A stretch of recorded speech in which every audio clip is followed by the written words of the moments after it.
सूरज ने अपने ही हाथों रिया की खुशियां बिखेर दी। बंटी का सच सामने आते ही सूरज ने ऐसा फैसला लिया जिसने सबको हैरान कर दिया।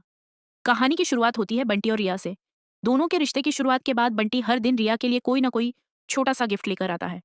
इस बार वह उसके लिए खूबसूरत कंगन लेकर पहुंचता है। दूसरी तरफ सूरज लोगों की परेशानियां सुलझाने में इतना व्यस्त हो चुका होता है कि उसे अपने ही परिवार का ध्यान नहीं रहता। वह यह भी भूल जाता है कि उसके घर में दो जवान बहनें हैं जिन्हें अपनी जिंदगी अपने तरीके से जीने का पूरा हक है। रिया को धीरे धीरे एहसास होने लगता है कि जब सूरज भैया अब तक काव्या की शादी नहीं करवा पाए तो मेरी शादी की उम्मीद करना भी बेकार है। इसी वजह से वह बंटी के साथ भागकर शादी करने का फैसला कर लेती है। रिया बंटी का हाथ पकड़कर उससे पूछती है, क्या तुम आज मेरे साथ घर छोड़कर शादी करने के लिए तैयार हो? बंटी के सामने एक तरफ उसका प्यार होता है और दूसरी तरफ सूरज का भरोसा और दोस्ती। वह रिया से कहता है, दादा भाई के खिलाफ जाने की हिम्मत तो नहीं है, लेकिन तुम्हें पाने के लिए मैं पूरी दुनिया से लड़ सकता हूँ। इसके बाद बंटी रिया से कहता है कि शाम 4 बजे तैयार रहना।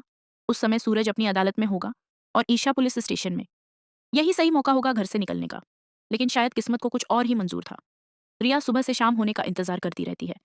तय समय पर बंटी अपनी बाइक लेकर घर के बाहर पहुंच जाता है और रिया अपना बैग लेकर बाहर निकल आती है।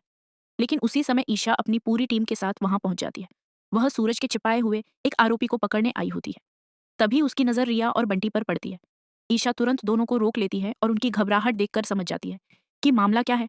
रिया हाथ जोड़कर ईशा से कहती है, बस दादा भाई को इस बारे में मत बताना, वरना वह हमें हमेशा के लिए अलग कर देंगे। ईशा दोनों से वादा करती है, मैं तुम्हें कभी अलग नहीं होने दूंगी, चाहे इसके लिए मुझे अपने रिश्ते की ही कीमत क्यों ना चुकानी पड़े। उधर घर में ताई माँ रिया के अचानक गायब होने से परेशान हो जाती है। सूरज भी अपने सभी आदमियों को उसकी तलाश में लगा देता है। तभी उसे एहसास होता है कि जिस समय से रिया लापता है उसी वक्त से बंटी भी कहीं दिखाई नहीं दे रहा। सूरज तुरंत दोनों की लोकेशन निकलवाता है और वहां पहुंच जाता है। वह गुस्से में बंटी से रिया का हाथ छुड़वाता है, उसका कॉलर पकड़कर सिर गाड़ी से दे मारता है।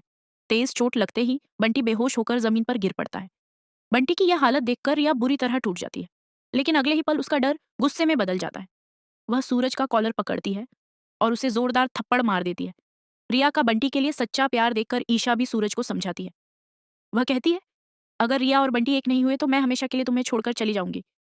दोस्तों, अब आपको क्या लगता है? क्या सूरज रिया और बंटी की शादी के लिए मान जाएगा या फिर अपने फैसले पर अड़ा रहेगा?